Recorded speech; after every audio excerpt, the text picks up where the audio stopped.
Salut à toutes et à tous et merci de votre fidélité à Télé 50. Nous sommes bien sûr ensemble avec vous pendant environ 45 minutes pour parler basketball dans cette émission, une émission spéciale consacrée aux basketteurs de la République démocratique du Congo, les jeunes.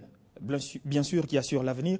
Vous le savez, le sport ne pourra certainement refléter quelle image de la République démocratique du Congo s'il y a une très bonne pépinière. Et je vois dans ces studios, il y a de la jeunesse qui est montante dans ce sport, le basketball. Nous allons parler d'une expérience que ces jeunes gens ont vécue au niveau des États-Unis d'Amérique. Ils sont tous congolais, détrompez-vous, ils se sont rendus bien sûr aux États-Unis pour un échange culturel avec bien sûr le basketteur des États-Unis. C'est de ça qu'il sera question pendant environ 45 minutes dans cette émission, co-présentée bien sûr ensemble avec Freddy Molomba. Bienvenue. Merci Valdo. Voilà, nos invités sont environ 10, ils sont 10 s'il faut être précis. Il y a deux entraîneurs, il y a monsieur Toutou Kintou qui est là également, il y a madame Kapinga.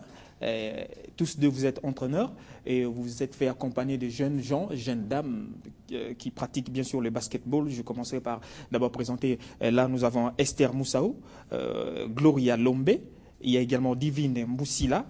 Et chez le monsieur, on retrouve pratiquement 4. Il y a Kevin Mouteb, voilà, Charles Bilungula, voilà, Samuel Moké, et puis Dirk Nsenga. Bienvenue. Merci. Soyez surtout à l'aise. Utilisez bien, mesdames, le micro pour nous faire bien sûr la restitution de ce qu'a été votre passage au niveau des États-Unis, surtout l'expérience. Je commence d'abord par le coach. Coach, en quelques phrases, vous pouvez nous résumer qu'est-ce qui a été à la base de ces déplacements de ces jeunes gens au niveau des États-Unis? Merci.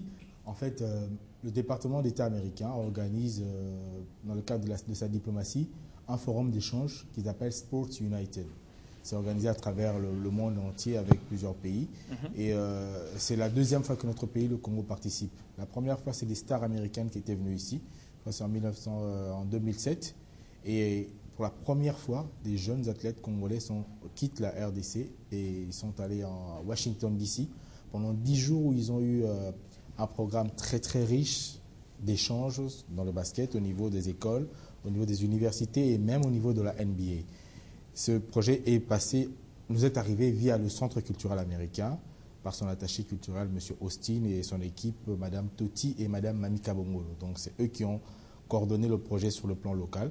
Mais à la base, c'est le département d'État américain qui organise ce forum. Le département américain, mais comment se sont faits les choix, ou soit les critères pour que vous soyez de la délégation? Parce que les basketteurs, en tout cas, franchement, moi, je fréquente le Stade des Martyrs. Je ne vois personne ici, même par une fraction de seconde que j'ai retrouvé là-bas. Tout à fait. Vous avez raison, ils ne sont pas au Stade des Martyrs. Le critère de choix, c'était d'abord que ce soit des élèves, des jeunes joueurs amateurs. Ce n'est pas des professionnels. Ils vont à l'école, ils aiment le basket et ils le pratiquent. C'était ça le premier critérium. Et puis ensuite, il fallait que ce soit une équipe cohérente, soudée, qui s'entraîne depuis longtemps. En fait, moi, personnellement, ça fait 10 ans que je suis dans l'apostolat pour l'encadrement de la jeunesse. Et je forme des jeunes, non seulement au basket, mais au football. Donc, ça fait 10 ans que j'encadre ces jeunes, je les connais, on évolue depuis longtemps. Et pour la petite histoire, le Centre culturel américain est passé par plusieurs centres avant d'arriver chez nous. Donc, ils nous ont contactés 2 jours avant la clôture du projet. Et ils ont donné un formulaire que les jeunes ont rempli librement.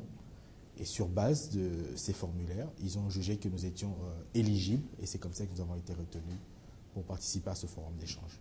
Mais coach, à votre niveau, est-ce que vous pouvez dire pourquoi est-ce que on a porté le choix sur le jeune et pas sur ceux qui sont déjà dans le sport, ceux qui sont un peu plus aguerris, ceux qui évoluent au niveau du stade, bien sûr. Ouais. Avant d'aller aux États-Unis, je ne comprenais pas, mais quand je suis allé, j'ai compris. En fait, le sport, pour qu'il soit ce qu'il doit être, doit passer par les jeunes, les tout jeunes, même plus jeunes qu'eux, à partir de 4, 5, 6 ans.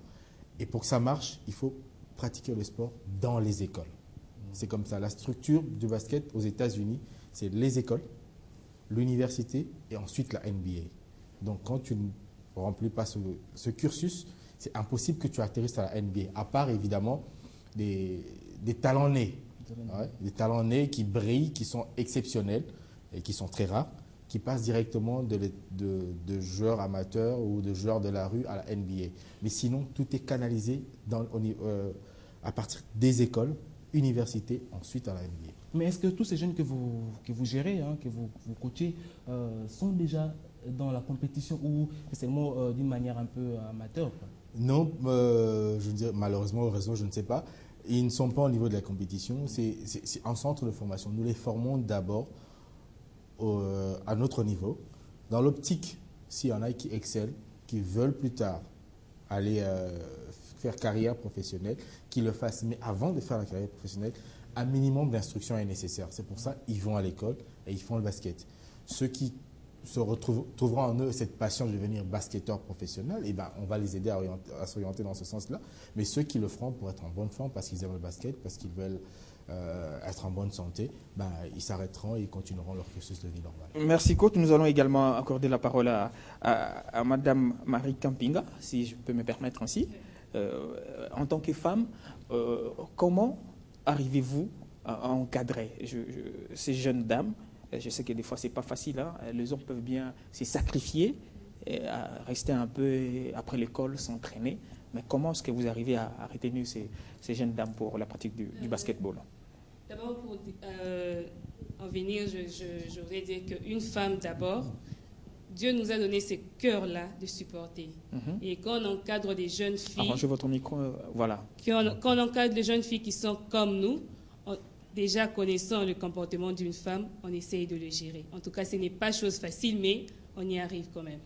Une question, est-ce que vous avez été avec oui, ces jeunes aux États-Unis? Oui. La différence, le voir ici, est-ce que là-bas, elles étaient complexées ou bien... Elles n'étaient pas complexées.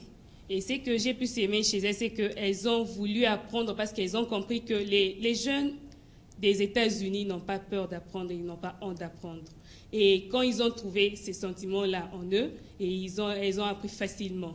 Et en tout cas, elles se sont données et ça s'est bien passé. J'aimerais bien que vous donniez le micro au monsieur à votre gauche. Camarade, vous habitez la République démocratique du Congo. Est-ce qu'il vous est arrivé, avant cette expérience des États-Unis, de sortir du pays? Non. C'était une première? Oui. Et quand la nouvelle vous est tombée, que vous allez vous déplacer pour les États-Unis, qu'est-ce qui s'est passé dans la tête? Très heureux, parce que les États-Unis, c'est le pays du basket. Et c'est vraiment, dans tout basketteur rêve d'y aller pour se perfectionner. Et pourquoi pas devenir un joueur de la NBA plus tard. Plus tard, donc vous annoncez déjà votre carrière dans le basketball? Oui. Et les études alors? D'abord les études, mais en faisant le basket aussi. Et ici, vous êtes de retour. C'est maintenant une difficulté qui commence. Vous revenez au pays avec une expérience. Comment l'exploiter maintenant? Par le travail, en continuant à persévérer, à plus me donner aux valeurs que j'ai apprises là-bas. Voilà, merci. Vous donnez le micro à... Nous allons aller progressivement comme ça. Vous, c'est M. Charles? Kevin. Ah, Kevin Mouteb. Vous avez déjà un nom des États-Unis d'Amérique? J'ai rencontré d'autres stars qui s'appelaient Kevin. Ça vous a fait quoi, personnellement? Premièrement, je ne croyais pas qu'un jour, aller aux États-Unis, j'étais vraiment heureux, vraiment content. Alors, Kevin, vous êtes arrivé aux États-Unis, vous avez eu le temps d'être formé, vous avez quand même bénéficié d'une expérience. Alors, comment comptez-vous multiplier cette expérience par rapport aux jeunes qui n'ont pas eu votre chance de se déplacer aux États-Unis? L'expérience que j'ai eue là-bas, pour le partager avec mes amis. Justement, comment? Que faire? Personnellement, vous avez des amis, vous revenez des États-Unis, certainement, ils étaient curieux dès qu'ils vous ont vu rentrer au pays. Maintenant, qu'est-ce que vous leur avez apporté personnellement? Ce que j'ai apporté à mes amis, que dans la vie, il faut beaucoup travailler, parce que les Américains sont des gens qui travaillent. C'est que j'ai vraiment remarqué. Et ils n'ont pas vraiment le temps de loisirs, à faire vraiment, ils travaillent vraiment. Autre chose, de faire autre chose. Ouais. Voilà, merci Kevin. Nous allons donner le micro à Esther Moussaou. Esther? Oui. Il vous est déjà arrivé de sortir de la RDC? Oui. Combien de fois? 4 fois. Où ça? Pour l'Afrique du Sud. Vous êtes déjà habitué apparemment. Vous êtes déjà habitué avec les avions? Je dirais que non, parce que le vol Kinshasa-Afrique du Sud, il est beaucoup moins que jusqu'à Washington. Alors, quand la nouvelle vous est tombée, que vous étiez retenu pour faire ces déplacements, qu'est-ce qui s'est passé personnellement? J'avoue qu'au début, je n'y croyais pas trop. J'avais des doutes. Mais avec le temps, j'ai vraiment vu que c'était du sérieux. Et même la pression que les coachs nous ont mis, et on a vraiment senti que c'est du sérieux et qu'ils attendaient les coachs vous ont beaucoup. mis la pression? Non, en tant que coach, c'est ça qu'ils doivent. Ils attendent le meilleur de Explique-nous un nous. peu. La pression pour mieux travailler ou bien une pression pour non, vous devez être de la partie, vous devez être là, vous obligeant à faire quelque chose autre que... Non, la pression pour avoir l'amour du travail. L'amour du travail bien fait et toujours se pousser à aller loin. Parce que c'est ça notre devise de sportive, toujours aller loin. Alors Esther, qu'est-ce que tu as retenu concrètement de cette période de formation? Ce que j'ai retenu, c'est que quand on veut quelque chose, on ne peut l'avoir que par le travail et que par la discipline. Ouais. Quand vraiment on se vise, il faut toujours se donner des objectifs, il faut bosser et se discipliner par rapport à ça. C'est l'une des grandes choses en tout cas que j'ai retenues. Et vous comptez progresser, faire une carrière dans le basketball? Non, je ne compte pas, mais je compte continuer à pratiquer le basket. Et si vous arrivez que c'est par les basketball que vous allez faire carrière? On ne sait jamais ce que l'avenir nous réserve. Hein?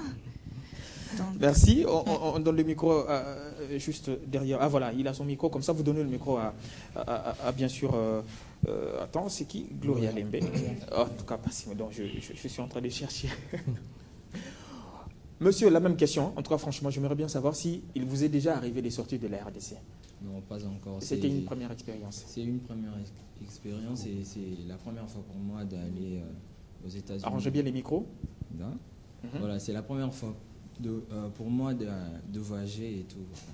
Vous êtes parti aux États-Unis, vous êtes revenu, mais on ne sent pas que vous revenez des États-Unis? Comment dirais-je? Je suis venu des États-Unis parce que j'ai fait partie de ceux-là qui étaient sélectionnés. Et quand je suis rentré, c'était de même tel que vous l'avez dit. Il y a ceux-là qui m'ont dit on ne sent pas que tu es revenu des États-Unis parce que tu n'as pas peut-être changé. Et j'ai dit que non, c'était pas ça. Le but, c'était d'aller travailler et d'apporter quelque chose dans mon pays. Voilà. Alors Samuel, pour revenir un peu en arrière, raconte-nous un peu comment c'est arrivé avec cette histoire. Hein? Comment tu es arrivé à entrer, à intégrer le centre? Comment ça? Comment tu es arrivé à intégrer les centres coachés par monsieur, madame? Voilà, moi avant j'étais un joueur de football. Oui. Et c'était converti. Voilà. J'étais un joueur de football, j'ai commencé avec le foot. Qui vous a prêché? Voilà. Le basketball. J'ai commencé avec le foot, j'ai joué le foot. Bon, j'avais un coach qui s'appelait Pichou. J'ai persévéré et ça fait que je ne sais pas comment, je me suis retrouvé au basketball. Et j'ai commencé à jouer au basket. J'étais en train de jouer à l'Académie des Beaux-Arts. C'était mon premier terrain de basketball. Et j'ai joué avec les plus grands, plus grands que moi. Et c'est de là où j'ai commencé. Après, on m'a dit que non, il y avait une équipe au Cercle français. Et j'ai dit, bon, c'est intéressant, allons. Et je suis allé. J'étais un joueur du Cercle français qui a commencé à jouer au Cercle français. J'ai continué. Et il y avait un jour où on m'appelle et on me dit, est-ce que tu peux venir au Grand Hôtel? Et j'arrive, on me donne une fiche et on me pose